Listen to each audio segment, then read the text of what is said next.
저는 제가 발제를 맡았지만 저 혼자의 생각이라기보다는 그동안에 이제 나왔던 얘기들을 정리를 한 것이고요. 아마도 토론자분들께서 좀 더 구체적인 말씀을 해주실 거라고 생각을 합니다. 그래서 전반적으로 좀 헌법 연구자 관점에서 좀 문제를 제기하려고 합니다. 어쨌든 이제 차기 정부가 들어서게 되면 이제 이런 과제에 대한 논의인데요. 저는 그에 못지않게 사실은 국회가 왜 지금 당장 이 문제에 대해서 그동안 오랫동안 시민사회에서 군인권센터를 비롯한 여러 단체들에서 얘기를 했음에도 불구하고 이런 논의의 진전이 없었는지에 대해서 근본적인 우리가 문제 제기를 해야 된다고 생각을 합니다. 그래서 이것이 오롯이 정말 대통령의 몫인 건지 전혀 헌법은 그렇지 않습니다. 대통령은 국군을 이른바 통수한다라고 얘기를 하지만 그 통수는 헌법과 또 법률이 정하는 바에 의해서 되도록 되어 있고요. 또 국군의 조직에 관련된 이런 내용들은 다 법률로 정하도록 되어 있기 때문에 사실은 이런 내용들은 충분히 국회가 입법권을 행사하면 대통령이 반대를 하든 국방부가 반대를 하든지 간에 관철시킬 수 있다라고 하는 거죠.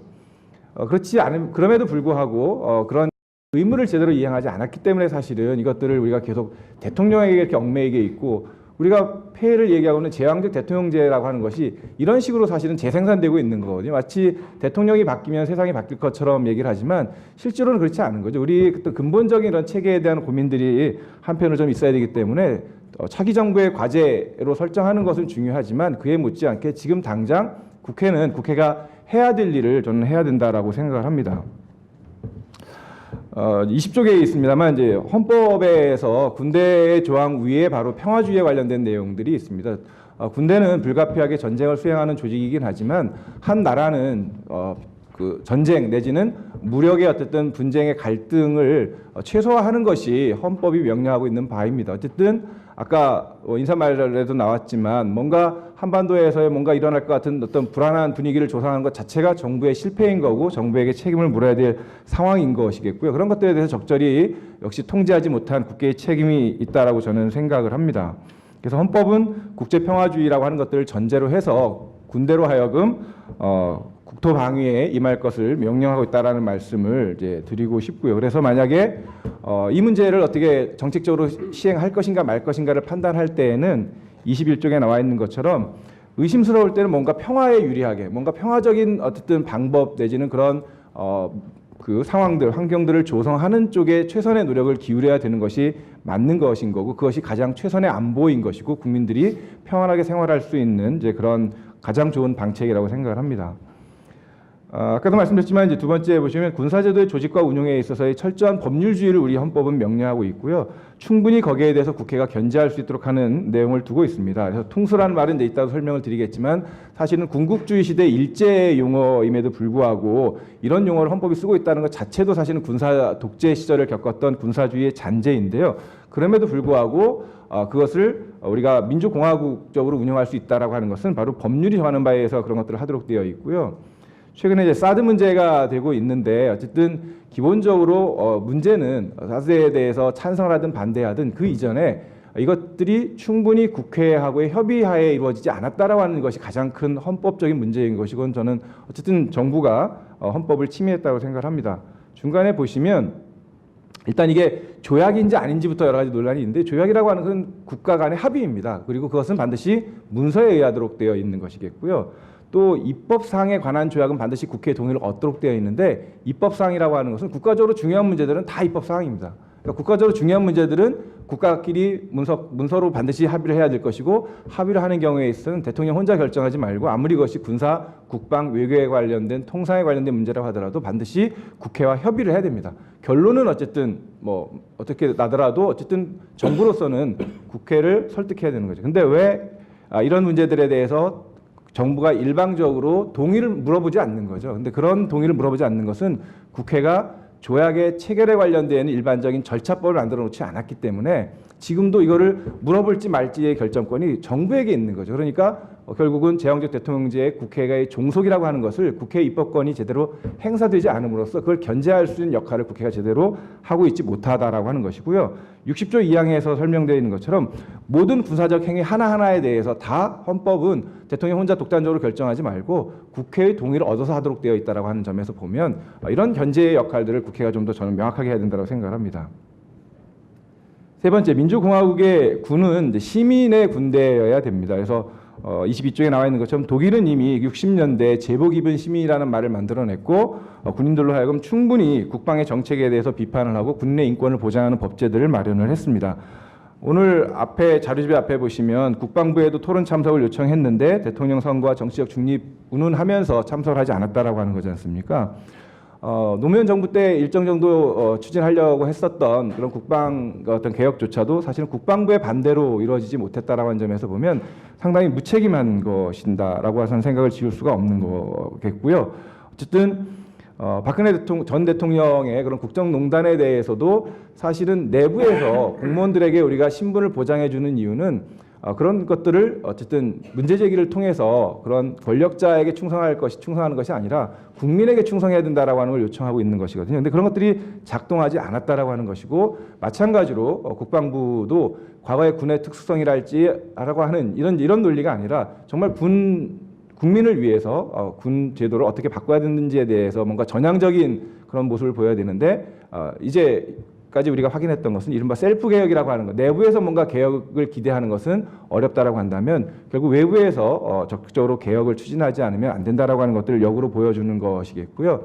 그런 점에서 보면 저는 오히려 자유롭게 공무원들이 정치적인 활동의 자유를 향유하면서 정부 정책에 대해서 국민의 입장에서 반대할 수 있는 그것이 뭐 국론을 분열시킨다라고 하는 그런 관점이 아니라 정말 국민을 위해서 그 권력자가 국정을 농단하는 것을 막을 수 있는 이것들이 마찬가지로 독일이 60년대에 군 개혁을 했던 이유도 바로 거기에 있습니다. 상관의 명령이 무조건 복종해서 국민에 대해서 총구리를 겨누는 군대가 아니라 그야말로 국민의 입장에서 오히려 권력자에게 반대할 수 있는 그래서 아무리 상관의 명령이라고 하더라도 그것이 부당하고 불법적인 것이라고 한다면 거부할 수 있는 군인을 양성해야 된다라고 하는 관점에서 군인들에게 인권을 보장하고 정부 정책을 반대할 수 있게 하는 이런 권리들을 보장하고 있었던 것은 바로 그런 맥락이라고 생각합니다. 과제는 이제 어쨌든 군인 기본권 보장인데요. 제일 중요한 것은 어떤 정책을 세울 때 정책이 제대로 되려면 문제의 원인을 정확하게 판단하는 것이 상당히 중요하다고 생각합니다.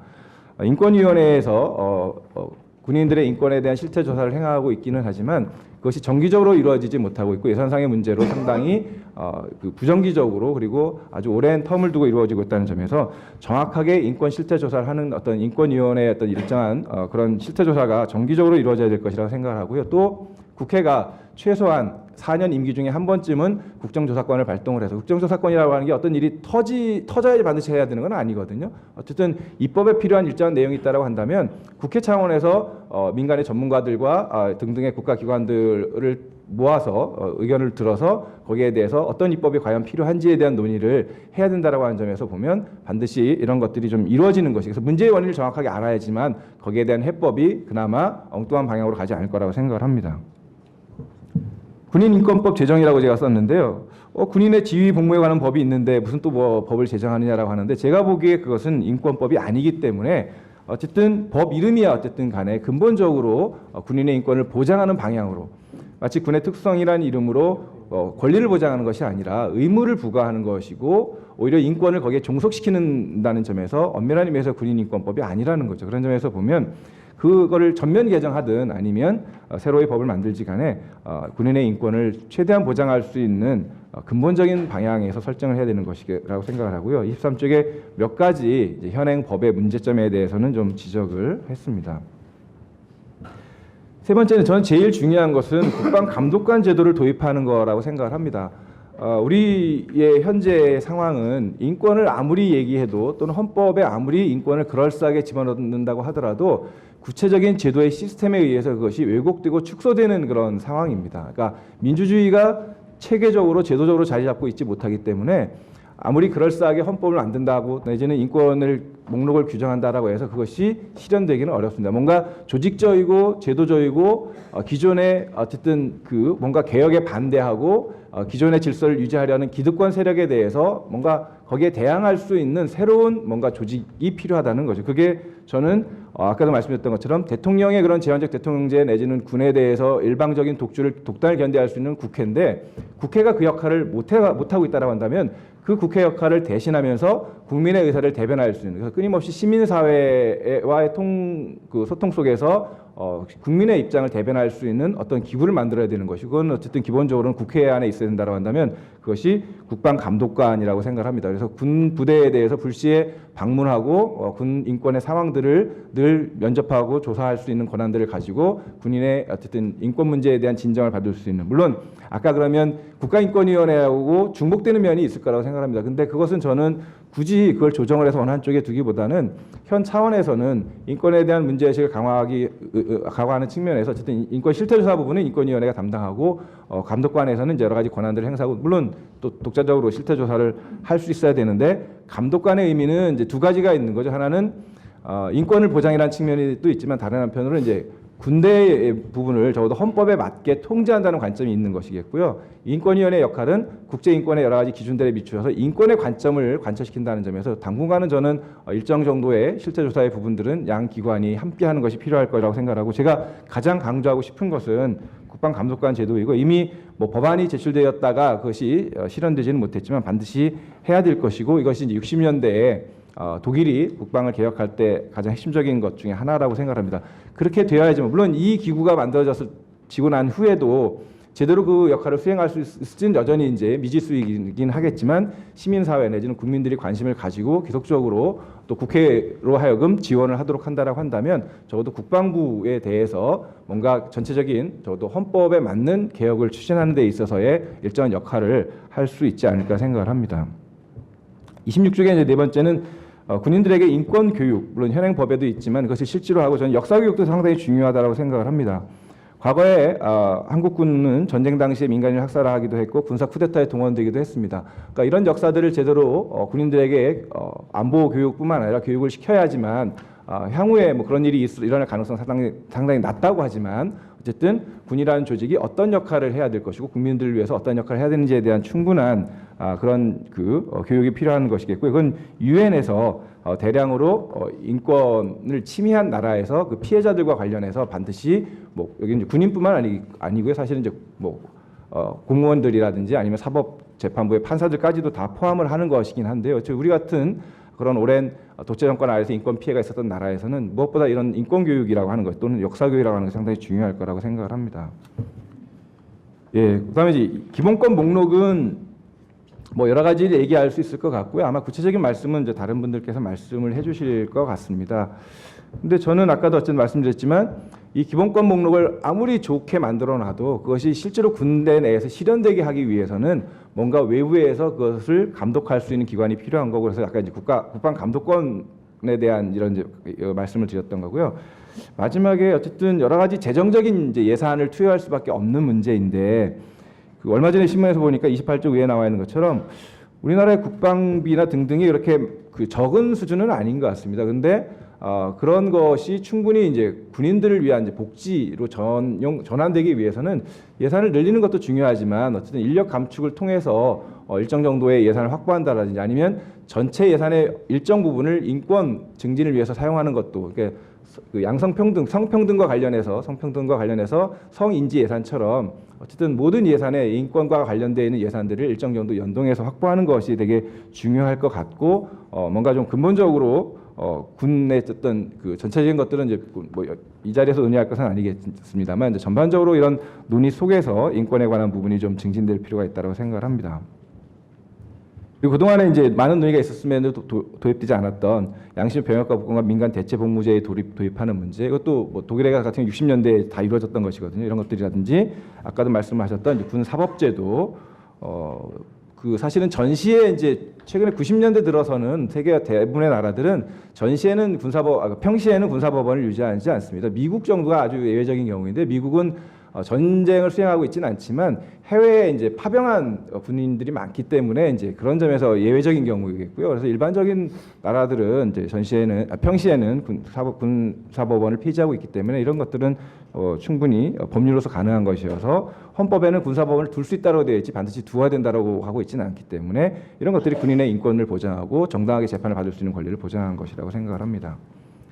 네, 군사법제 개선과 관련해서 또 드리고 싶은 것은, 여러 가지 이제 관련된 법률이 있긴 합니다만, 지금 현재 국군을 해외에 파견할 수 있는 법이 만들어져 있고요. 근데 그 법의 문제점은 국회의 동의권을 상당히 무력화시킨. 그래서 사실은 그걸 국회가 법률의 형식으로 만들어둔 것 자체가 사실은 전 국회의 무능력과 무책임을 보여주는 거라고 생각을 하는데, 최근에는 유엔에서의 국제평화 유지 활동 말고 미군을 중심으로 해서 만들어진 다국적 군에 대해서도 우리나라 군대를 파병하려고 하는 이제 입법 개정이 지금 모색이 되고 있거든요. 이런 것들은 반드시 막아야 된다라고 생각을 합니다. 어쨌든 군대라는 조직은 아무리 평화를 얘기한다고 하더라도 무력을 대변하는 조직이기 때문에 외국에 군대를 파병하는 문제라고 하는 것은 상당히 외교적이나 군사적으로 상당히 중요한 문제를 야기할 수 있기 때문에 평화주의적 관점에서 가급적 우리나라 군대는 국토 방위에 충실하도록 하는 이런 어떤 방안들이 모색되어야 된다라고 생각을 하고요. 그다음에 마지막으로 문민 원칙을 구현해야 됩니다. 현역 군인은 국무위원으로 할 수밖에 없는 하지 못하도록 되는 이유는 군대라는 조직을 이용할 수 있게 하는 것인데, 뭐 지금은 어떤지 모르겠습니다만 어쨌든 예전에 보면 오전에 전역을 해서 오후에 국방부 장관으로 취임하는 이런 예들도 있었던 것은 그야말로 이것도 또 하나의 어떤 헌법을 농단하는 것이겠고요.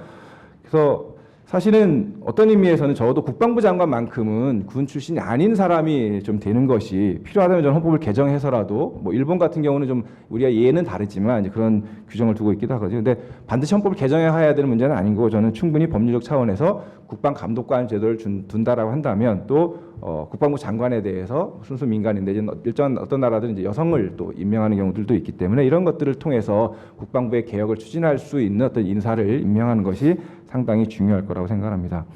통수라는 말은 아까도 말씀드렸지만 헌법에도 군사주의적인 잔재들이 상당히 많이 남아 있습니다. 근데 이것은 헌법을 반드시 고쳐 해결될 수 있는 건 아니고요. 그건 마치 지금 국회가 하는 것처럼 마치 헌법에 모든 문제가 있고 헌법을 고치면 제왕적 대통령제가 해소될 수 있을 것처럼 얘기하는 것은 저는 거짓이라고 생각을 하고요. 충분히 입법권 행사를 통해서 할 수 있다고 생각합니다. 그래서 통수란 말 자체는 군국주의 시대의 천황이, 일왕이겠죠. 일왕이 내각의 통제를 받지 않고 일방적으로 군대를 움직일 수 있게 하는 게 통수라는 개념이거든요. 그래서 이 개념 자체가 상당히 문제가 있는 거죠. 다만 우리나라는 이제 민주공화국이기 때문에 아까 말씀드린 대로 헌법과 법률에 따라서 이제 하도록 되어 있기 때문에 통수라는 말은 이제 희석화될 수는 있긴 하겠습니다만 어쨌든 그걸 좀 더 강화할 수 있기 위해서는 국회에 의한 국방부 내지는 대통령의 군사 부분에 대한 통제라고 하는 것들이 좀 더 잘 제도화되는 것이 상당히 이제 중요하다라고 생각을 합니다.